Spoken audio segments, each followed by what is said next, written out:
నమస్తే. ప్రజా సమస్యల పరిష్కారం అయిన సిటీ న్యూస్కు స్వాగతం. మీరు చూస్తున్న సిటీ న్యూస్. నా పేరు శ్రీనివాస్. ముందుగా హెడ్లైన్స్. ఛత్తీస్గఢ్ రాష్ట్రంలో గిరిజనులపై కేంద్ర ప్రభుత్వం అప్రకటిత యుద్ధాన్ని నిలిపేయాలి. ఆపరేషన్ కగార్ను తక్షణమే రద్దు చేయాలని CPI-ML new democracy demand. June 1 నుండి 8వ తేదీ వరకు నిర్వహించే లోక్ అదాలత్ కార్యక్రమంపై సమీక్ష. రాజమార్గమే రాచమార్గం అని Bellampalli junior civil judge Mukesh వెల్లడి.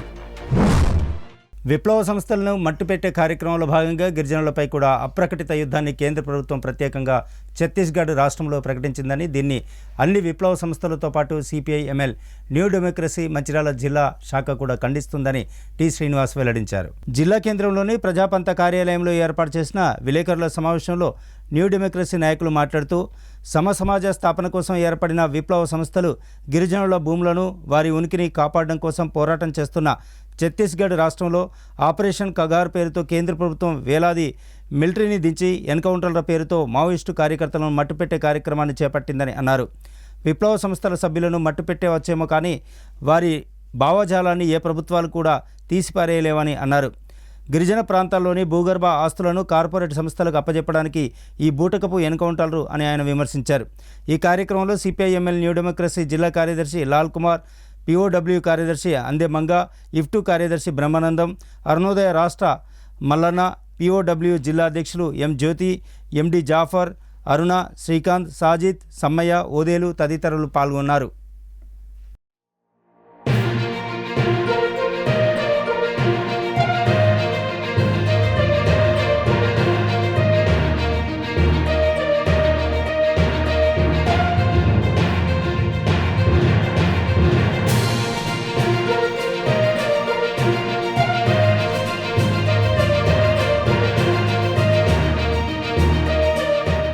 బీజేపీ ప్రభుత్వం ఆదివాసీ రాష్ట్రాలలో ప్రధానంగా ఛత్తీస్గఢ్లో గిరిజనుల మీద అప్రకటిత యుద్ధం ప్రకటించింది. ఆపరేషన్ కగార్ పేరుతోటి అంతిమ యుద్ధం 2024 వరకు ఈ దేశంలో మావోయిస్ట్ సంస్థల్ని, విప్లవ సంస్థల్ని ఉంచనని ప్రకటించిండ్రు. దీన్ని మేము తీవ్రంగా ఖండిస్తూ ఉన్నాం. ఇవాళ బీజేపీ ప్రభుత్వం 10 సంవత్సరాల కాలంలో ఏ వర్గాల ప్రజలకు ఉపయోగం చేసేటువంటి చట్టాలు చేయకపోగా ఇవాళ ఈ దేశంలో సమసమాజం రావాలని, ఆర్థిక అసమానతలు పోవాలని, దోపిడీ పీడన లేని సమసమాజం రావాలని విప్లవ సంస్థలు గత 56 సంవత్సరాలుగా ఈ దేశంలో పోరాడుతూ ఉన్న విప్లవ సంస్థలు, విప్లవ పార్టీలు, మావోయిస్ట్ పార్టీతో సహా పాలక వర్గాలు గత 56 సంవత్సరాలుగా మా విప్లవ సంస్థలని నిషేధించి విప్లవ భావజాలాన్ని లేకుండా చేయాలని అనేక ప్రయత్నాలు చేసింది. బూటక ఎన్కౌంటర్లో వేలాది మందిని చంపింది. అయినా ఈ భావజాలం పోదు, మా సిద్ధాంతం పోదు. ఇవాళ బీజేపీ ప్రభుత్వం ఒక రకంగా ప్రకటించడం, మమ్మల్ని లేకుండా చేయటం అనేటువంటిది ప్రకటించిందో దాని మూర్ఖత్వం తప్ప ఇంకోటి కాదు. ఇది శాంతి భద్రతల సమస్య కాదు. ఇది ఆర్థిక, రాజకీయ, విధానపరమైనటువంటి సమస్యలు. ఆర్థిక మూలాలని, ఆర్థిక సమస్యల్ని, ప్రజల మౌలిక సమస్యల్ని పరిష్కారం చేయకుండా, ఈ దేశంలో దోపిడీ పీడనలు పోకుండా ఈ దేశంలో విప్లవ సంస్థలు అనేటువంటి పోవు. అందుకే దోపిడీ పీడనలు ఉన్నంతకాలం ఈ దేశంలో విప్లవ సంస్థలు ఉంటాయి, విప్లవ పోరాటాలు ఉంటాయి, విప్లవోద్యమాలు ఉంటాయి. ఈ విప్లవోద్యమాలు అంచడం అనేటువంటిది బీజేపీ కాదు, ఏ పాలక వర్గాలకు కూడా సాధ్యపడదు అనేటువంటి మీ సందర్భంగా తెలియజేస్తున్నాం. అందుకే ఈ ఛత్తీస్గఢ్లో ఏదైతే ఈ రాష్ట్రాల్లో మొత్తం ఫారెస్ట్ రాష్ట్రాల్లో ఏదైతే ఖనిజ సంపద ఉందో ఈ ఖనిజ సంపదని తీసి కార్పొరేట్ సంస్థలకు ఇవ్వడానికి, ఆ రాష్ట్రాల్లో ఉన్నటువంటి గిరిజనుల్ని బయటికి పంపించి ఆ గిరిజనులకు నాయకత్వం ఇస్తున్నటువంటి విప్లవ సంస్థలు లేకుండా చేసి గిరిజనులను బయటికి పంపించి కార్పొరేట్ సంస్థలకి ఖనిజ సంపదను అప్పజెప్పడానికి ప్రభుత్వం ఆపరేషన్ కగార్ను తీసుకొచ్చింది. గతంలో ఆపరేషన్ సల్వాజుడు, ఆపరేషన్ సమాధాన్, అదేవిధంగా గ్రీన్ హంట్ల పేరుతోటి సంస్థలని మొత్తం కూడా నిషేధించడం, ఎన్కౌంటర్లు చేసినటువంటి ఒక పరిస్థితిని తిరిగి వాళ్ళ ఆపరేషన్ కగార్ తోటి ఏదైతే చేస్తున్నారో వీటిని ఆపాలని సుప్రీంకోర్టు సిట్టింగ్ జడ్జితోటి విచారణ జరిపించాలని బీజేపీ ప్రభుత్వం తక్షణం ఈ రాష్ట్రాల్లో జరుగుతున్నటువంటి పారామిలిటరీ దళాలు వీటన్ని కూడా వెనక్కి తీసుకోవాలని సిపిఎంఎల్ న్యూ డెమోక్రసీగా డిమాండ్ చేస్తాం. బెల్లంపల్లి పట్టణంలోని జూనియర్ సివిల్ జడ్జ్ కోర్టులో న్యాయమూర్తి జె ముఖేష్ ఆధ్వర్యంలో నిర్వహించిన సమావేశంలో బెల్లంపల్లి డివిజన్ ఏసీపీ రవికుమార్, సిఐలు, ఎస్ఐలు, సిబ్బంది పాల్గొన్నారు. తెలంగాణ హైకోర్టు రాష్ట్ర డిస్ట్రిక్ట్ లీగల్ సర్వీసెస్ ఆదేశానుసారం జూన్ 1 నుండి 8వ తేదీ వరకు జరిగే నేషనల్ లోక్ అదాలత్ కార్యక్రమంపై సమీక్షా సమావేశం జడ్జ్ ముఖేష్ నిర్వహించారు. ఈ సందర్భంగా జడ్జి ముఖేష్ మాట్లాడుతూ జూన్ 1 నుండి 8వ తారీఖు వరకు జరిగే నేషనల్ లోక్ అదాలత్లో ప్రతి సివిల్, క్రిమినల్, కంపౌండబుల్ కేసులు, రాజీ పడదగ్గ కేసులన్నీ కూడా రాజీ పడవచ్చని అన్నారు. కక్షిదారులు సంవత్సరాల కొద్దీ కోర్టు చుట్టూ తిరుగుతూ డబ్బులు, సమయం వృధా చేసుకోకుండా ఈ సదవకాశాన్ని సద్వినియోగం చేసుకోవాలని ఆయన సూచించారు. రాజమార్గమే రాజామార్గం అని అన్నారు. ఈ కార్యక్రమంలో assistant public prosecutor Ajay, legal aid council చేను రవికుమార్ తదితరులు పాల్గొన్నారు. రాష్ట్ర హైకోర్టు ఆదేశాల మేరకు national legal services, state legal services, district legal services వారి ఆదేశాల మేరకు జూన్ 8వ తారీఖు నేషనల్ లోక్ అదాలత్ నిర్వహించబడుతుందండి. దానికి జూన్ 1వ తారీఖు నుంచి జూన్ 8వ తారీఖు వరకు రోజు కూడా లోక్ అదాలత్, నేషనల్ లోక్ అదాలత్ నిర్వహించబడుతుంది. అందులో all civil cases, criminal, compoundable cases, రాజీ పడదగ్గ కేసులన్నీ కూడా రాజీ పడవచ్చు. అందరూ కూడా కక్షిదారులు వచ్చి ఈ అవకాశాన్ని సద్వినియోగపరచుకోవాలి. సంవత్సరాల తరబడి కోర్టులో తిరగకుండా, మనీ, సమయం వృధా చేయకుండా రాజీ పడదగ్గ కేసులను రాజీ చేసుకోవచ్చు. రాజీ మార్గమే రాజమార్గము.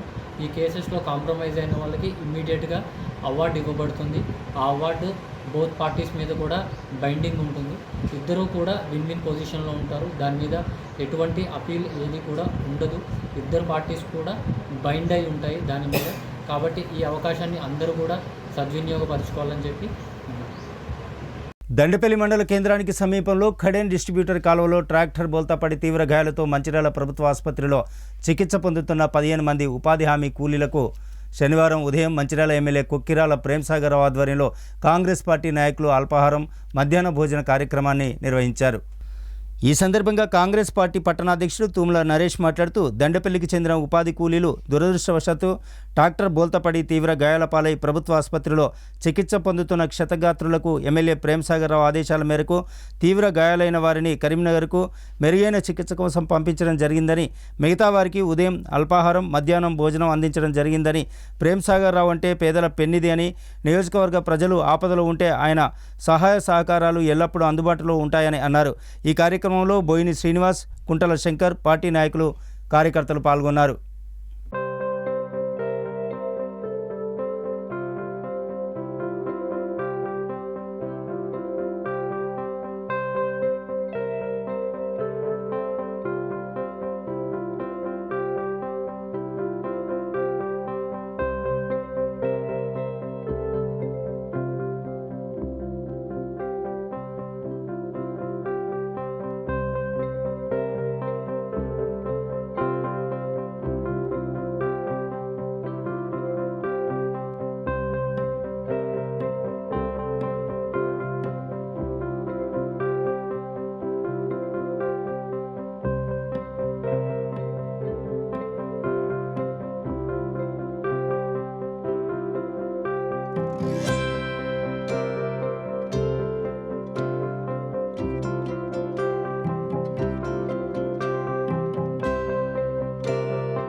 దండపల్లి మండలంలో ఉపాధి హామీ కూలీలు మరి వారు పని నిమిత్తం పని ముగించుకొని మా ఇంటి సందర్భంలో ఆటో బోల్తాపడి దాదాపుగా 15 మంది వరకు మరి తీవ్ర గాయాలు కొందరికి కావడం జరిగింది. అదేవిధంగా కొందరికేమో మామూలుగా మరి ఆ దెబ్బలు కూడా తాగడం జరిగింది. వారిని నిన్న హుటాహుటిన అక్కడ కాంగ్రెస్ నాయకులు అందరినీ కూడా మన గవర్నమెంట్ హాస్పిటల్ తీసుకొచ్చి మరి మంచి వైద్యం అందే విధంగా వాళ్ళందరూ మన పెద్దలు ప్రేమ్సాగర్ సూచనల మేరకు ఎప్పటికప్పుడు వారు పర్యవేక్షణ జరిగింది. అదేవిధంగా మరి వారు ఎవరైతే కొంచెం సీరియస్ ఉన్న వాళ్ళని కూడా కన్వర్కి కూడా రిఫర్ చేయడం జరిగింది. ప్రతి ఒక్కరి ఆరోగ్య పరిస్థితిని ఎప్పటికప్పుడు పెద్ద ప్రేమ్సాగర్ గారు సమీక్షిస్తూ ఉన్నారు. ఏదైతే వారికి ఈ రోజు కూడా మరి వారికి భోజన సదుపాయాన్ని మరి ఎవరైతే వారితో పాటు ఇక్కడ ఉన్నటువంటి ప్రతి ఒక్కరికి అంటే పేషెంట్లందరికీ కూడా ఈరోజు అల్పాహారాన్ని అందడం జరిగింది. మధ్యాహ్నం భోజనాన్ని కూడా అందడం జరుగుతుంది. ఈ విధంగా పెద్దలు ప్రేమసాగరరావు గారు మన మంచిర్యాల నియోజకవర్గంలోని ప్రజలకు ఎప్పుడు కష్టం వచ్చినా ఎప్పుడు ఎలాంటి ఇబ్బంది ఉన్నా కూడా వారి వెనువెంటే మరి వాళ్లకు వారి పరిష్కారం దిశగా మరి ఆలోచిస్తున్నారు. అంత గొప్ప నాయకుడు మన నియోజకవర్గాన్ని దొరకడం చాలా మరి అదృష్టంగా భావిస్తున్నాం. మరి నిన్న కూడా మరి కొందరు మరి బీఆర్ఎస్ నాయకులు వచ్చి మరి చూసి ఏదో కలిపి మాటలు చెప్పి వెళ్ళడం జరిగింది. ఒకటే చెప్తున్నాం, ఆపద ఉన్నప్పుడు వెన్నంటి ఉండే నాయకుడే మరి కావాలని చెప్పి జనాలు కోరుకున్నారు. అందుకే భారీ మేటతో ఈరోజు ప్రేమసాగరరావును గెలిపించడం జరిగింది. ఒకటే చెప్తున్నా, ఈ పత్రికా ముఖంగా చెప్తున్నాం, ఖచ్చితంగా పెద్ద ప్రేమసాగరరావు గారు ఈ యొక్క 5 సంవత్సరాల కాలంలో అన్ని విధాల ఈ యొక్క మంచిర్యాల నియోజకవర్గాన్ని అభివృద్ధి పదంలో నడిపిస్తారని చెప్పేసి చెప్తున్నాం. అదేవిధంగా ఎవరైతే మరి ఉపాధి కూలీ హామీలు పోయేస్తున్నారో వారు ఇప్పటికి కూడా అంటే ఆటోలలో నిల్చొని కాకుండా మరి వాళ్ళకి కొంచెం సురక్షితమైనటువంటి మరి వాహనాలు ఎంచుకొని వెళ్లాల్సిందిగా మరి వారికి కూడా సూచించడం జరుగుతూ ఉంది. ఈ విధంగా వెళ్ళవెళ్ళ కాంగ్రెస్ పార్టీ కావచ్చు, పెద్ద ప్రేమసాగరరావు గారు మరి పేదలందరికీ కూడా మరి తోడ్పాటుగా ఉంటారని చెప్పేసి చెప్పడం జరిగింది. ఏదైతే నిన్న దండపల్లి మండలంలోని ఉపాధి హామీ కూలీలు వాళ్ళు ఉపాధి హామీ పని నిమిత్తమై పనులకెళ్ళి వస్తుంటే ట్రాక్టర్లో వెళ్ళి వస్తుంటే ఆ ట్రాక్టర్ బోర్ల పడి దాదాపు 15 మంది ఉపాధి హామీ కార్మికులకు దెబ్బలు తగ్గడం జరిగింది. వారిని ప్రభుత్వ ఆసుపత్రికి తీసుకురావడం జరిగింది. పెద్దలు ప్రేమసాగరరావు గారు ప్రభుత్వ ఆసుపత్రి డాక్టర్లతో మాట్లాడి వాళ్ళకు మంచి వైద్యం అందించే విధంగా ప్రయత్నం చేస్తున్నారు. దానిలో భాగంగానే ఈరోజు వారందరికీ కూడా పెద్దలు ప్రేమసాగరరావు గారి ఆదేశానుసారం మేము పట్టణ కాంగ్రెస్ పార్టీ నుంచి వారందరూ కూడా ఈరోజు అల్పాహారం పంపిణీ చేయడం జరిగింది. అనునిత్యం పెద్దలు ప్రేమసాగరరావు గారు వాళ్ళ ఆరోగ్య పరిస్థితి ఎట్లుంది ఏందని చెప్పి ఎప్పటికప్పుడు ప్రేమసాగరరావు గారు ఫోన్ చేసి డాక్టర్ల ద్వారా తెలుసుకోవడం జరుగుతుంది. అదేవిధంగా మమ్మల్ని కూడా వెళ్ళి కనుక్కోవడం జరుగుతుంది. నిన్న కూడా మేము అందరం వచ్చి చూడడం జరుగుతుంది. ఈరోజు కూడా వాళ్ళను చూడడం జరుగుతుంది. అదేవిధంగా పెద్దలు ప్రేమసాగరరావు గారు తాను కరోనా సమయంలో కూడా ఇబ్బంది పడుతున్న పేషెంట్లకు అందరూ కూడా అన్నదానం చేయడం జరిగింది. ఎల్లవేళలా ప్రజలకు అందుబాటులో ఉంటూ ప్రజల సంక్షేమ ధ్యేయంగా ప్రజల యొక్క అవసరాలకు ఏం కావాలని చెప్పి తను చూసే గొప్ప నాయకుడు ప్రేమసాగరరావు గారు.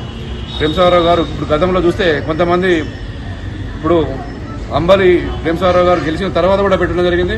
ఇప్పుడున్న కొంతమంది పాత నాయకులు అయితే మాజీ నాయకులు ఇప్పుడు ఓడిపి ఎలక్షన్ కాగానే వాళ్ళ అంబలి నడతలేదు, పెరగనంగా నడతలేదు.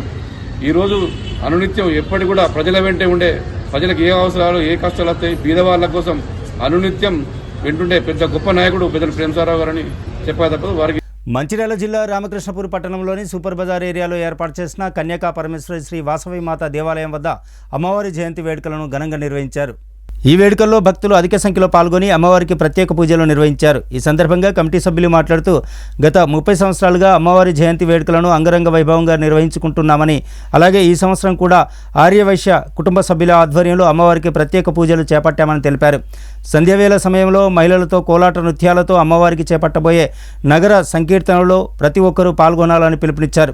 అనంతరం పెద్ద ఎత్తున అన్నదాన కార్యక్రమాన్ని చేపట్టారు. ఈ వేడుకల్లో ముఖ్య అతిథిగా మందమరి మండల అధ్యక్షుడు కటకం నాగరాజు, తదితరులు, పట్టణ అధ్యక్షుడు గడ్డం శ్రీనివాస్, ఎల్లంకి భీమయ్య, శివనాద్రి వెంకటరమణ, శివనాద్రి మధుసూదన్, అకినపల్లి సురేష్, మానం, వేణు, రవికంటి శ్రావణ్, రావికంటి శ్రీకుమార్, రావికంటి శ్రీకాంత్, మహిళా సభ్యులు పాల్గొన్నారు.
మంగళం హర జయ వాసవి ఈరోజు ఆర్యవైశ్య కులదైవం శ్రీ కన్యాక పరమేశ్వరి అమ్మవారి పుట్టినరోజు సందర్భంగా రామకృష్ణపూర్లో అమ్మవారి దేవాలయానికి కేటాయించిన స్థలంలో ఈరోజు ఉత్సవాలు జరుపుకుంటున్నాము. ఈ యొక్క ఉత్సవాలు ప్రతి సంవత్సరం కూడా ఇలాగే జరుపుకుంటున్నాము. అమ్మవారి పుట్టినరోజు సందర్భంగా ఈరోజు అన్నదాన కార్యక్రమం కూడా కలదు. సాయంత్రం 5 గంటలకు ఊరేగింపు కార్యక్రమం మరియు శోభయాత్ర కలదు. ఈ అమ్మవారు ఆర్యవైశ్య కుల దైవం ఎప్పుడు ప్రతి ఊరిలో ప్రతి గ్రామంలో అంతటా కూడా ఈ యొక్క ఉత్సవాలు జరుపుకుంటున్నాము. ఆర్యవైశ్య కులదైవమైన కన్యాకా పరమేశ్వరి టెంపుల్ కేటాయించిన స్థలంలో గత 30 సంవత్సరాల నుంచి పూజలు అందుకుంటున్న కన్యాకా పరమేశ్వరి ఈరోజు పూజలు చేస్తూ సాయంత్రము శోభయాత్ర భారీ ఘన స్వాగతంతో ఊరేగింపు జరుగుతుంది. చెన్నూరు నియోజకవర్గ కేంద్రంలో తడిసిన వరి ధాన్యాన్ని కొనుగోలు చేసి రైతులను ఆదుకోవాలని బీఆర్ఎస్ పార్టీ రైతుల పక్షాన డిమాండ్ చేసింది. చెన్నూరు మున్సిపల్ 5వ వార్డు కౌన్సిలర్ రేవెల్లి మహేష్ మాట్లాడుతూ స్థానిక ఎమ్మెల్యే వివేక్ రైతుల కష్టాల్లో ఉంటే అతను మాత్రం హైదరాబాద్లో ఉండి నష్టపరిహారం అందిస్తానని అనడం అవివేకమని, నియోజకవర్గ కేంద్రాన్ని సందర్శించి రైతుల వడ్లను త్వరగా కొనుగోలు చేయాలని, లేని పక్షంలో ఎమ్మెల్యే క్యాంప్ ఆఫీస్ ముట్టడించడం జరుగుతుందని ఆయన తెలిపారు. చెన్నూరు నియోజకవర్గ కేంద్రంలో మరి రైతులు అలమటిస్తూ ఉన్నారు. అధిక వర్షాలు, వడగాళ్ళ వర్షాలతోటి మరి రైతుల అడ్లు మరి మొలకలు రావడం జరిగింది. మరి గత సంవత్సరంలో చూసుకున్నట్టయితే మరి ఎమ్మెల్యే బాల్క సుమన్ గారు మన జిల్లాలో స్పేస్ లేకున్నా కానీ కరీంనగర్, నిజామాబాదు, ఆదిలాబాదు ఇతరత్ర జిల్లాలకు పంపించి 1,14,000 మెట్రిక్ టన్నుల వడ్లను తరలించడం జరిగినది. వివేక్ గారు, మీకు రైతుల పట్ల చిత్తశుద్ధి ఉంటే తక్షణమే ఈ యొక్క రైతుల వడ్లు కొనాలా. ఎందుకంటే ఎక్కడన్నా హైదరాబాద్లో ఉండి నేను సీఎంతో మాట్లాడినా, సీఎం నష్టపరిహారం ఎంత ఇస్తావు, ఎప్పుడు ఇస్తావు, నువ్వు ఎక్కడున్నావు, చెన్నూరు కాన్స్టిట్యున్సీ లోపలికి వచ్చి మాట్లాడు. రైతుల వాళ్ళ పాపం వాళ్ళ వడ్లన్నీ సంవత్సర కాలం కష్టపడ్డ వడ్లన్నీ మొలకలు వచ్చినాయి. ఆ మొలకలు వచ్చిన అట్లా కొంటారా కొనరా? రైతులకు భరోసానివ్వాలి. రివ్యూ మీటింగులు పెట్టుకోవాలి ఆఫీసర్లతోటి. రివ్యూ మీటింగులు పెట్టుకొని ఎన్ని అట్లు మిగిలినాయి, మనం ఎక్కడికి పంపించాలనే ప్రయత్నం చేయాలి. ఏమన్నా రైతుల మీద ప్రేమ ఉన్నదా? ప్రేమ ఉన్నట్టు మాట్లాడుతున్న వివేక్ గారు, తక్షణమే మీరు గిట్ట ఈ వడ్లను కొనకపోతే 1000 మంది రైతులతోటి క్యాంప్ ఆఫీసు ముట్టడించడం జరుగుతుందని ఈ సందర్భంగా హెచ్చరి. ఇక నేటి సిటీన్స్ ముగించే ముందు హెడ్లైన్స్ మరోసారి. ఛత్తీస్గఢ్ రాష్ట్రంలో గిరిజనులపై కేంద్ర ప్రభుత్వం అప్రకటిత యుద్ధాన్ని నిలిపేయాలి. ఆపరేషన్ కగార్ను తక్షణమే రద్దు చేయాలని CPI-ML new democracy demand. June 1 నుండి 8వ తేదీ వరకు నిర్వహించే లోక్ అదాలత్ కార్యక్రమంపై సమీక్ష. రాజమార్గమే రాచమార్గం అని Bellampalli junior civil judge Mukesh వెల్లడి. ఇక నేటి సిటీ న్యూస్ ఇంతటితో సమాప్తం. తిరిగి మళ్ళీ ప్రసారమయ్యే సిటీ న్యూస్తో మళ్ళీ కలుద్దాం. ఆ త్వరకు సెలవు. నమస్కారం. చూస్తూనే ఉండండి ప్రజా సమస్యల పరిష్కార వాహిని సిటీ న్యూస్.